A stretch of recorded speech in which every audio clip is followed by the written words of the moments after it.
샬롬, 우리 하나님께서 오늘도 저와 여러분들을 편에 계십니다. 은혜 주시기를 바랍니다. 오늘 하나님께서 우리에게 주시는 말씀은 마가복음 제6장 14절에서 29절까지는 말씀입니다. 세상에 있는 것들은 둘로 나눠볼 수 있다고 생각합니다. 상대적인 것과 절대적인 것입니다. 가치로 말하면 상대적인 가치와 절대적인 가치죠. 특징적인 것은 상대적 가치는 시간이 지남에 따라서 환경이나 조건이 달라지면 변하거나 변질될 수 있는 것들이라는 겁니다. 이것은 물리적 가치뿐만 아니라 사람들이 만들어내는 사상이나 이념도 마찬가지입니다. 시간이 지남에 따라서 달라집니다. 그런가 하면 절대적 가치가 있습니다. 이건 안 변하는 겁니다. 환경이 달라져도 조건이 달라져도 변하지 않습니다. 변하면 절대적인 게 될 수가 없죠.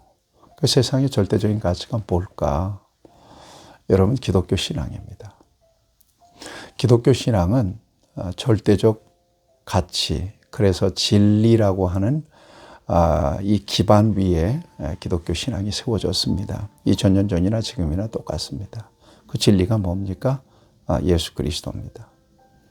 예수 그리스도는 변하지 않습니다. 예수 그리스도는 어제나 오늘이나 영원토록 동일하시다. 히브리서는 이렇게 증거하고 있지 않습니까? 그 위에 저와 여러분들의 믿음이 세워졌습니다. 그러니까 기독교 신앙은 안 변하는 겁니다.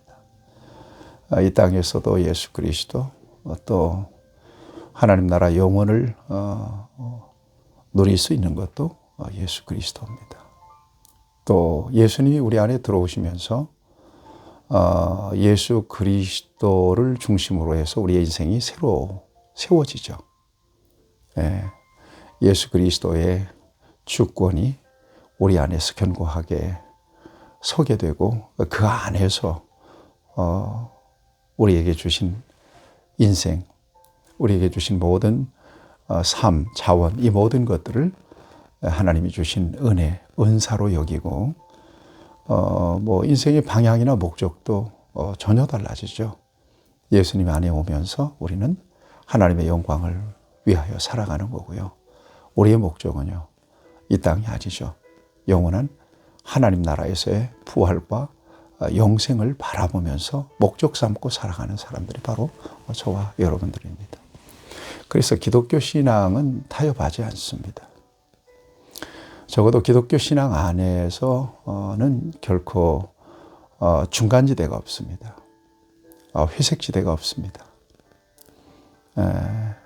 예냐 아니냐, 둘 중에 하나입니다. 믿느냐 안 믿느냐, 둘 중에 하나입니다. 믿으면 믿음 안에서 생명을 거는 거고요.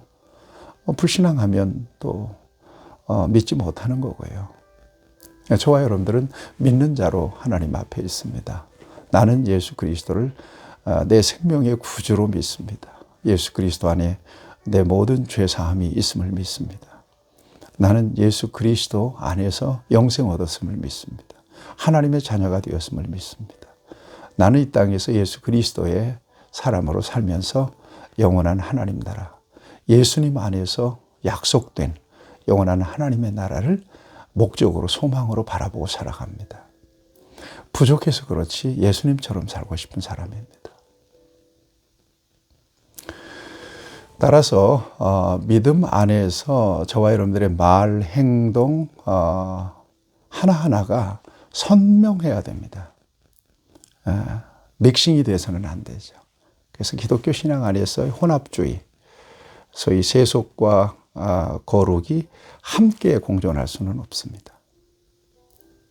그래서 기독교인을 성도라고 그러고 또 구별됐다고 그러지 않습니까? 하나님이 가장 싫어하는 것은 혼합주의예요. 우상도 섞고 세상도 섞고 하나님도 섞고, 이거 굉장히 싫어요. 선명성, 정체성이 모호한 것을 하나님이 싫어하세요. 싱크리티즘, 혼합주의, 이거 하나님 굉장히 싫어하세요. 우상을 섬기지 말아라, 나 외에 다른 신 없다 그러잖아요. 여러분, 예수님 안에서 분명한 신앙과 고백을 가지고 우리가 부족할지라도 내 구주는 예수님이십니다. 저는 예수님을 위해서 삽니다. 분명하게 이 세상 앞에서 커밍아웃 하시고 그리고 정체를 드러내시고 사시기를 축복합니다. 오늘 본문 말씀을 보세요. 사도 이 세례 요한이 그렇게 살았어요. 세례 요한은 예수님 6개월 전에 와서 예수님 예비한 사람 아니겠어요? 신앙의 양심을 따라서 아닌 것은 아니라 하고 맞는 것은 맞다고 했던. 그래서 순간지대에서 어정쩡하게 냉탕 온탕 왔다 갔다 하면서 자기 편의를 쫓아서 소위 인기 영합주의로 살지를 않았습니다. 불이익이 올지라도 아닌 건 아니라고 했어요. 그래서 결국 그가 참수를 당해서 죽잖아요. 오늘 그 같은 역사를 보여주고 있습니다. 예수님께서 공생의 기간 동안에 슈퍼스타처럼 움직였잖아요. 가는 곳마다 사람들이 있었고 병자들이 치유되고 귀신이 떠나는. 그런데 예수님에 대한 그 활약하는 소식을 여기 오늘 본문에 보니까 헤롯이 듣습니다. 여기서 말하는 헤롯은 헤롯 안티파스라고 하는 사람입니다. 아주 후존적인 사람이고요.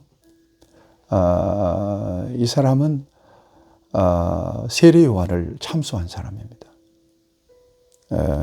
그 이유를 오늘 본문 말씀은 우리에게 증거해 주고 있습니다. 예수님께서 이렇게 활약하실 때 많은 사람들이 예수님을 엘리야나 예수님의 말씀을 들으면서 선지자가 아닌가 이렇게 막 소문이 돌 때 헤롯 안티파스가 예수님에 대한 소식을 이 사람이 세례 요한이 아닐까? 소위 도둑이 재발절이잖아요. 세례 요한이 다시 살아난 건 아닐까? 자기가 부정한 짓을 해서 지적을 받고 기분 나쁘니까 결국 기분 좋은 자기 생일날 헤로디아의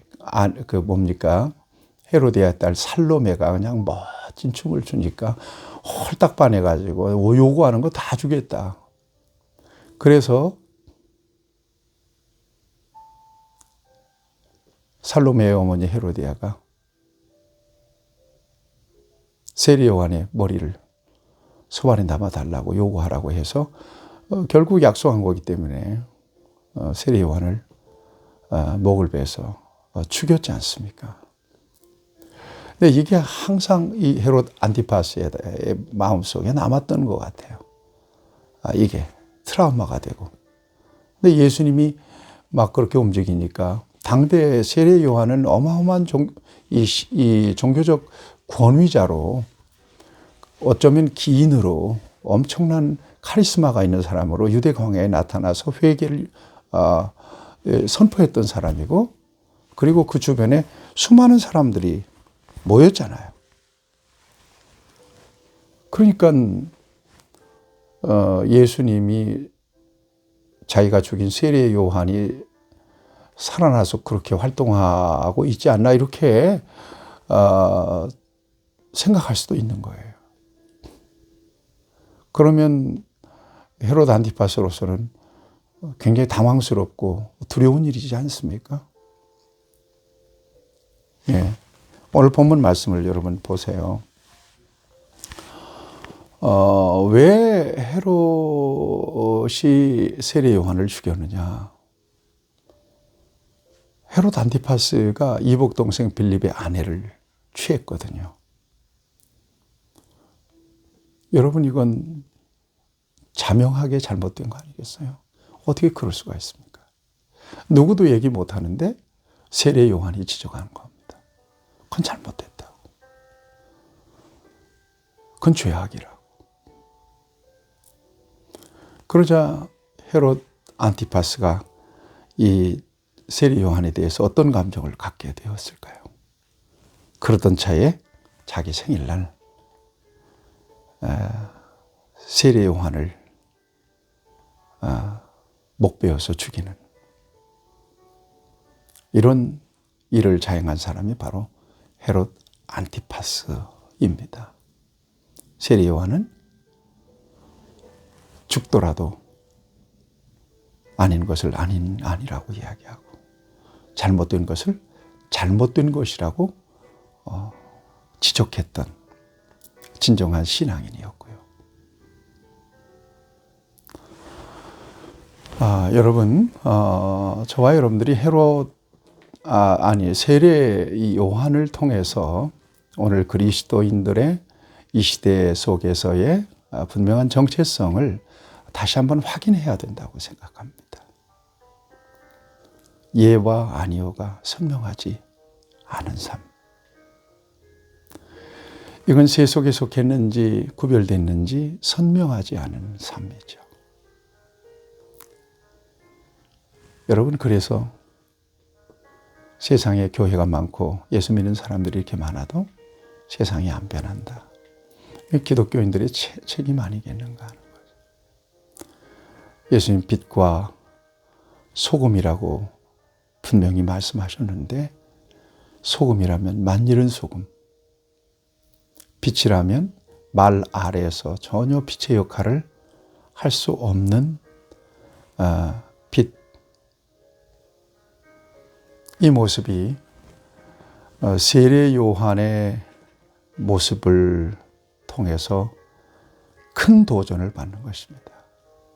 가정에서, 직장에서, 사회에서 선명성을 드러내는 것.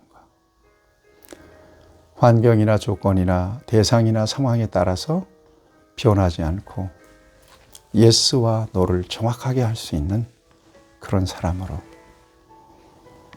우리 그리스도인들이 정직하고 진실하게 정의롭게 선하게 양심적으로 살아갈 때 이 세상은 변할 수 있는 것입니다.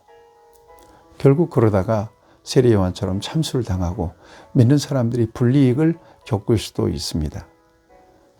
그렇다고 해서 믿는 사람들이 손해를 보는 것은 아닙니다. 실패하는 것은 아닙니다. 오늘 세례 요한의 역사를 이렇게 성경은 증거해 주고 있잖아요. 불의를 지적하고 신앙의 양심을 따라서 목소리를 내다가 참수를 당했지만 예수님은 세례 요한보다 더 큰 자가 없다. 그렇게 세례 요한을 지켜 세웠지 않습니까? 이 세상에서 책임감 있는 그리스도인으로 살아가는 선명성이 분명한 그리스도인으로 여러분의 삶의 자리에서 이름표는 안 붙였어도, 유니폼은 안 입었어도 예수 그리스도로 옷 입은 진정한 그리스도인으로 말하고 행동하는 그런 용기와 결단이 저와 여러분들에게 있어야 될 줄로 믿습니다. 그 은혜를 주시길 축복합니다. 하나님 아버지, 진리 안에 있는 우리가 예수님처럼 말하고 예수님처럼 행할 수 있도록 성령으로 지혜와 용기를 더하여 주옵소서. 예수님 안에서 예수님처럼 살다가 불이익이 있을지라도 결코 실패한 삶이 아닌 것을 알게 하시고 예수님을 따라 그리스도로 옷 입고 살아가는 우리 모두가 되도록 성령님 역사해 주옵소서. 예수님의 이름으로 기도하옵나이다. 아멘. 여러분 축복합니다.